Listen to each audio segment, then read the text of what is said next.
Kaminah.com. Kami nak hak kami. Mana hak kami? Seperti yang kita tahu, semua rakyat Malaysia mempunyai hak asasi tersendiri. Jadi, bagaimana pihak atasan menyelesaikan masalah ini? Bersama saya, wartawan Nur Safinas, Berita Harian. Bismillahirrahmanirrahim. Assalamualaikum warahmatullahi wabarakatuh. Bersama lagi saya pada hari ini dalam channel Borak-Borak Ilmiah. Okey, hari ini kita akan mengupas sedikit isu yang jarang diketengahkan. Seperti kita dapat lihat tadi, ada sedikit sorotan video yang mana segelintir masyarakat mengeluarkan hak-hak, menginginkan hak-hak mereka. Okey, kat sini kita sedia maklum Malaysia jarang mengetengahkan isu ini, iaitu hak asasi manusia. Dan pada hari ini kita akan mengutarakan dan membuatkan masyarakat sedia akal apa itu hak asasi manusia. Dan hari ini saya moderator anda, Nur Sahabat Israelian, bersama panel-panel hebat kita, iaitu Dr. Aisyah daripada bahagian penyelidikan Universiti Putra Malaysia, dan di tengah sana si cantik cerita Ustazah Syafinas dari Universiti Islam Antarabangsa, iaitu dari bidang Syariah Islamiyah. Dan sana Puan Alia yang usianya tak lekar, iaitu wakil dari Kementerian Wanita Keluarga dan Masyarakat Malaysia. Kita bincangkan pada awal tadi, mengupas isu yang jarang diketengahkan, iaitu hak asasi manusia. Soalan yang pertama adalah di manakah terletaknya hak kebebasan asasi manusia, Dr. Aisyah? Ya, Assalamualaikum dan selamat pagi. Terima kasih kepada kita menjemput saya sebagai panel untuk mengupas topik ini. Okey, umum mengetahui bahawa hak asasi manusia ini terbahagi kepada 6 bahagian, iaitu di mana kita semua individu ini mendapat hak untuk kesihatan, pendidikan, keselamatan, nyawa, bersuara dan jadi kalau kita tahu yang paling penting adalah keperluan asas. Okey, berdasarkan video yang tadi yang dah disediakan oleh pihak pada sini, okey, kita dapat lihat itu adalah hak bersuara, di mana kita ni sebagai rakyat Malaysia ni dibenarkan untuk melakukan demonstrasi untuk menunjukkan kemahuan kita, apa yang kita perlukan, yang mana kita sepatutnya kita dapat tapi itu tidak kita miliki. Dan banyak juga lagi seperti hak pendidikan, di mana kanak-kanak di usia umur 6 tahun, 4 tahun dah diberikan pendidikan awal, iaitu di pendidikan prasekolah, taska dan sekolah rendah juga, di mana pihak kerajaan telah bagi peruntukan kepada sekolah, di mana ibu bapa perlu membayar PIBG hanya RM50 untuk satu keluarga. Jadi itu adalah hak pendidikan untuk setiap individu yang ada di Malaysia juga. Selain itu, yang boleh kita nampak paling jelas sekali adalah hak ketika kita mendapatkan perkhidmatan kesihatan. Okey, tak semua kita punya golongan masyarakat kita ni berada di peringkat B40 dan T20. Jadi untuk membantu masyarakat yang kurang berbaya ni dari segi kewangan, kerajaan telah bagi peluang kepada golongan-golongan yang tidak mampu ni pergi ke klinik kerajaan dengan hanya bayar RM1 saja.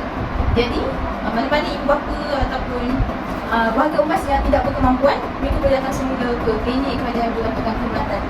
Selain itu, keperluan asas. Okey, keperluan asas ni memang tanggungjawab kerajaan kita lah, Malaysia sebagai pemimpin, iaitu menyediakan satu suasana persekitaran yang selamat, seperti menyediakan satu kawasan perumahan baru untuk kita beli ke, ataupun menyediakan keperluan makanan, tempat tinggal, dan yang paling penting dah sekali adalah keperluan hak kita sebagai mendapatkan keselamatan.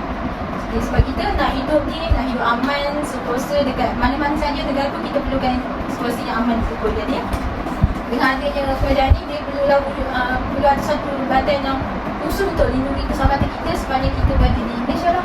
Jadi di situ kita boleh nampak lah hak asasi manusia ni kita boleh dapatkan dari segi ke-6 tersebut. Itulah pandangan saya. Okay. Kesimpulan yang saya dapat daripada Dr. Aisyah tadi, iaitu hak asasi manusia ini terbahagi kepada 6, iaitu kesihatan, keperluan asas, keselamatan dan hak kebebasan bersuara dan juga pendidikan dan nyawa. Kat sini saya nak simpulkanlah yang saya dapat lihat, Dr. Aisyah ada menerangkan yang bahawa kerajaan kita memberi inisiatif dengan RM RM1 sahaja. Kesihatan rakyat Malaysia boleh dilakukan di klinik yang berdekatan di bawah kerajaan Malaysia lah. Itu adalah inisiatif yang kerajaan sediakan untuk semua golongan dan di rakyat Malaysia. Okey, seterusnya kita ke panel kita yang kedua, iaitu Ustazah Syafinas. Kat sini saya nak tanyalah pada Ustazah, bagaimanakah yang bertanggungjawab dalam menjaga hak asasi manusia dalam negara Malaysia? Baik, terima kasih moderator majlis. Assalamualaikum warahmatullahi wabarakatuh. Alhamdulillahirabbil alamin wassalatu wassalamu ala asyrofil anbiya'i wal mursalin wa ala alihi wasahbihi ajmain. Rabbi shrah li sadri wa yassir li amri wahlul 'uqdatam min lisani yafqahu qawli. Pada pendapat saya, dalam Malaysia ni kita ada satu badan berorganisasi di mana mereka mewujudkan iaitu PDRM, iaitu Polis Diraja Malaysia, bagi menggalas tanggungjawab sebagai pelindung untuk hak asasi manusia ini. Jadinya di sini saya nak terangkan tentang tanggungjawab polis di dalam Malaysia ini bagi menaikkan lagi taraf kehidupan hak asasi manusia ini. Okey, jadinya di sini mereka perlu memberi perlindungan kepada orang yang memerlukan, contohnya wanita. Okey, di mana kalau kita tengok dalam satu cerita ni, pernah tengok tak cerita Ada Yang Tak Ada? Cerita tu memang menunjukkan hak asasi manusia bagi wanita ni sangat-sangat tak dijaga. Jadinya sebagai polis Diraja Malaysia ni perlulah mengambil penekanan tentang isu hal rumah tangga dalam Malaysia ni, kerana isu tersebut lebih sekarang makin naik lah. Jadinya tanggungjawab itu perlu digalas dengan penuh amanah, seperti dalam firman Allah SWT surah Al-Anfal ayat 27. Wahai orang-orang yang beriman, janganlah kamu mengkhianati amanah Allah dan Rasulnya, dan janganlah kamu mengkhianati amanah-amanah yang sedangkan kamu tahu itu salah. Jadinya berat tanggungjawab bagi Polis Diraja Malaysia ni. Selain itu, mereka perlulah menjadi pelindung apabila berlakunya kerusuhan ataupun pergaduhan. Jadi mereka perlu mengawal dan meredakan keadaan supaya mereka rasa lagi terselamat dan tidak terancam lah. Itulah pandangan saya. Ya, terima kasih kepada Ustazah Syafinas. Apa yang saya dapat katakan yang Ustazah Syafinas menyimpulkan bahawa PDRM selaku organisasi yang bertanggungjawab dalam menjaga hak asasi manusia.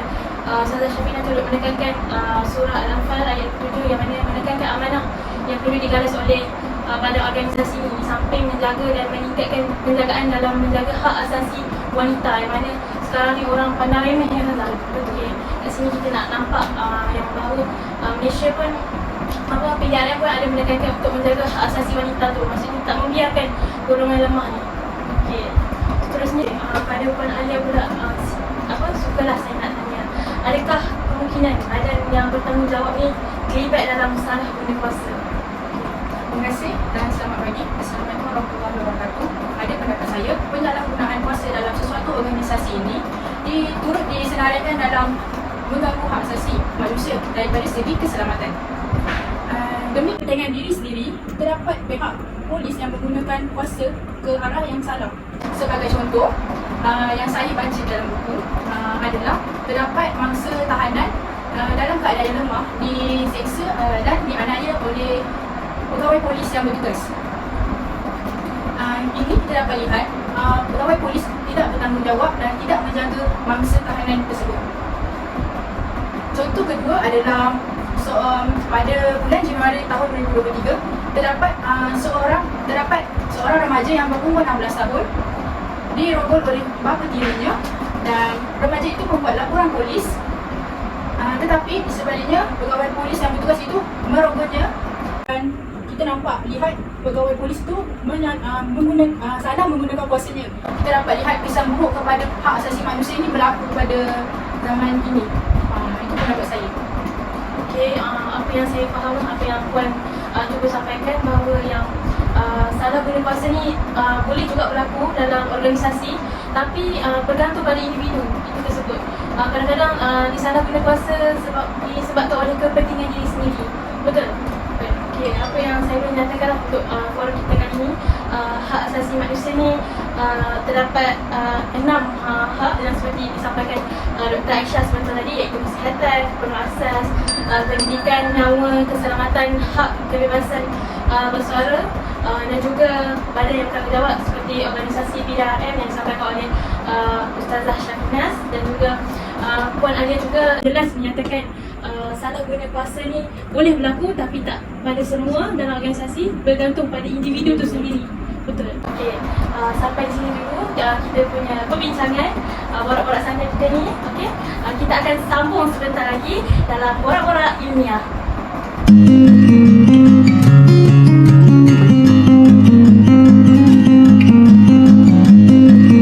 Okay, kembali lagi kita dalam borak-borak ilmiah, yang mana kita akan mengupas isu-isu yang jarang diperkatakan dalam Malaysia.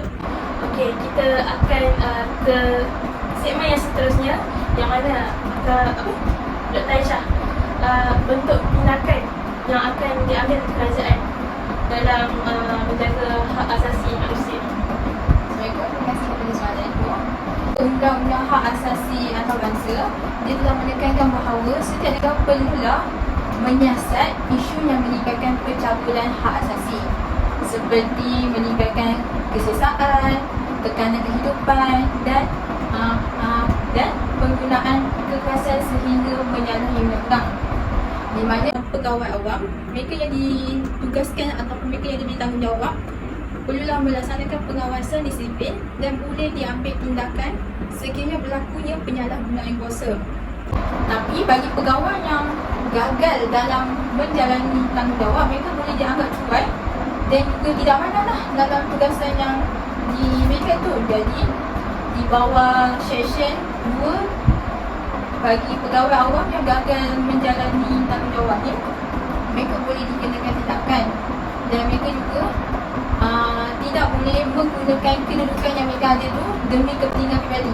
Maksudnya sebagai polis, kita ada kedudukan kita, jadi kita tak boleh gunakan kedudukan kita sebagai polis tu sesuai hati dalam melindas mana-mana individu yang ada. Oleh itu, hukuman yang boleh dikenakan bagi pegawai-pegawai yang gagal dalam melaksanakan tanggungjawab ni, mereka boleh dikenakan denda, pemotongan gaji, penurunan pangkat dan juga buang kerja. Itulah salah satu tindakan. Macam yang Dr. Aisyah mengatakan tadi, Undang-Undang Hak Asasi Manusia ni telah dijaga oleh Undang-Undang Hak Asasi Antarabangsa lah, yang mana menugaskan setiap negara menugaskan pada kerajaannya untuk menjalankan penyiasatan. Okey, menjalankan penyiasatan yang ditugaskan kepada pegawai awam, dan jika mereka gagal melaksanakan tugas yang diamanahkan, sudah dianggap cuai lah dan boleh dikenakan tindakan yang mana boleh diturunkan pangkat ataupun yang lebih teruk dibuang kerja. Okey. Sebelum kita nak lanjut pada soalan yang berikutnya, marilah kita lihat soratan video yang disediakan oleh produksi. Aku salah. Kau yang buat aku yang salah. Kalau kau tak buat, aku tak jadi macam ni.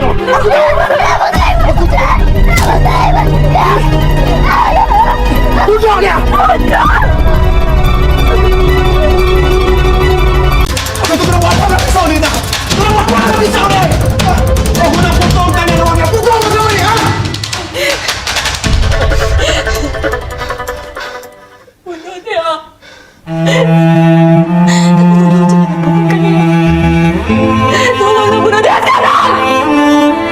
Dia masuk rumah dan dia ketuk pintu bilik air dan saya ingat dia nak apa. So saya just, abang ada apa? So saya buka.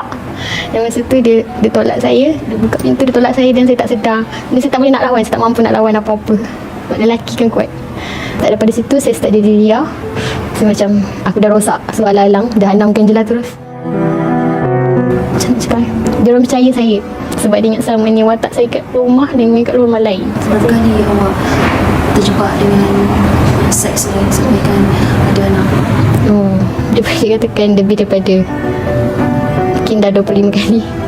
Okey, itu dia video sebentar tadi yang mana produksi kami sediakan.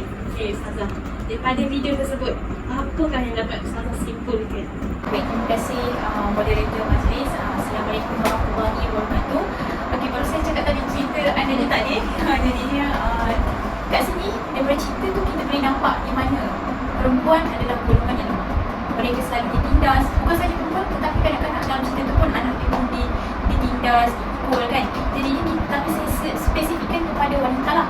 Jadinya apabila wanita ni dikatakan golongan yang lemah kerana mereka kurang tenaga daripada berbanding pihak lelaki, dan bentuk fizikal mereka juga lebih kecil daripada lelaki. Jadinya bila berlaku macam ni, timbullah isu mencabut, merogol, apa lagi, penderaan, isu keganasan rumah tangga dan banyak lagi lah kita dengar kat luar sana.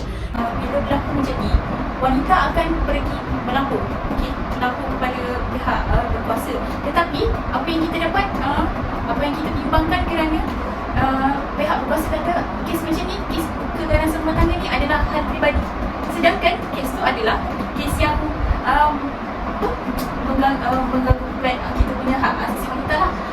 Mereka kata mereka menasihati wanita-wanita yang datang macam awak balik je rumah, selesaikan dengan suami awak sebab itu hal rumah tangga awak. Tapi sebenarnya apabila wanita ni datang pergi ke balai polis ataupun bercerita tentang kisah rumah tangga ni, maksudnya mereka dah tiada hak perlindungan. Jadinya bila mereka macam tu, kita kena alert lah. Contoh kita ni ditugaskan untuk melindungi hak asasi wanita, jadi kita kena lah alert, menjaga, melindungi supaya mereka rasa terlindung.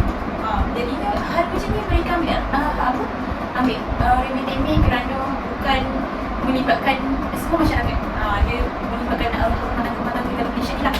Jadinya saya mengharapkan pihak dan wanita, pula masyarakat ni tolong tambah lagi langkah-langkah untuk mereka merealisasikan hak asasi wanita ni adalah hak yang paling penting supaya tiada lagi kes-kes seperti yang kita dengar dalam Malaysia ni. Itu saja. Sangat orang kata sangat membuka minda ya, sebab Syazah menyatakan wanita golongan lemah. Setengah orang menyatakan wanita tu macam mengada-ngada je kan. Betul kan. Padahal kat situ menyatakan sebenarnya wanita ni adalah golongan lemah. Kadang-kadang orang lelaki cakap kita yang menggatal. Bukannya Betul tak? betul. Kat sini pun Syazah menyatakan yang kadang-kadang ni wanita ni sahaja untuk mengeluarkan isu dia kan. Sebenarnya kat situ kita dapat lihat wanita ni sebenarnya kurang tenaga daripada kaum lelaki, dan Syazah turut mengatakan rasa bimbang lah kerana macam kaum wanita ni diperlekehkan betul?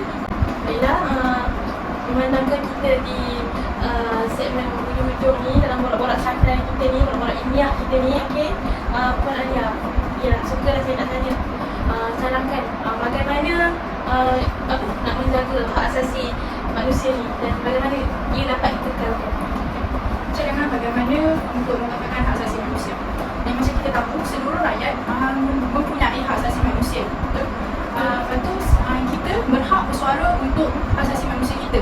Dan saya cadangkan untuk meminda dan mengkaji balik Akta Perhimpunan Amal Kanun Kesisaan dan Undang-Undang. Ia membuat demokrasi secara bebas dan tanpa halangan, supaya pihak kami dapat menerima dan mendengar masalah yang dihadapi oleh masyarakat kita. Kami akan cuba menolong dan membantu untuk menyelesaikan masalah ni dan dapat mengekalkan hak perlindungan asasi manusia ni.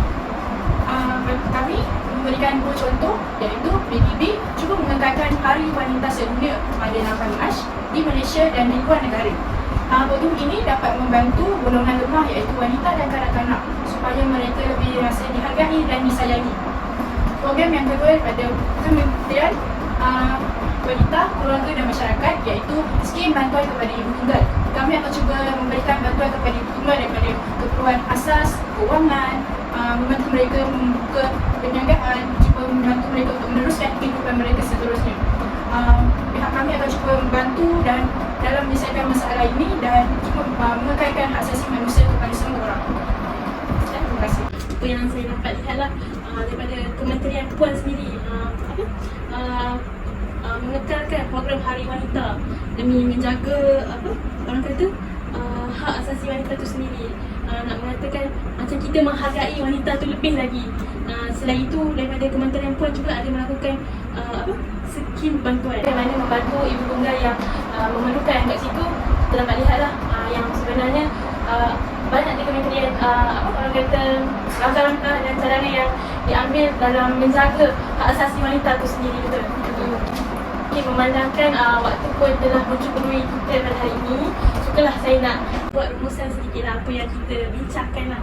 Sebenarnya kerajaan mengambil peran tentang hak isu manusia ni sebenarnya, yang mana kita dapat lihat sebenarnya terdapat banyak inisiatif yang telah dilakukan demi melindungi hak asasi manusia dalam negara Malaysia ini sendiri. Terima kasih pada panel-panel saya yang hebat-hebat, iaitu Dr. Aisyah, Ustazah Syafina dan juga Puan Alia yang sudi meluangkan masa bersama borak-borak ilmiah ni. Okay, itu sahaja daripada saya, moderator anda pada hari ini, moderator borak-borak ilmiah. Kita akan jumpa pada Minggu hadapan dengan segmen yang lebih menarik, dengan topik yang lebih menarik. Jumpa anda pada minggu hadapan. Bye, Assalamualaikum. For the rest of my life, I'll be with you. I'll stay by your side, honest and true to the end.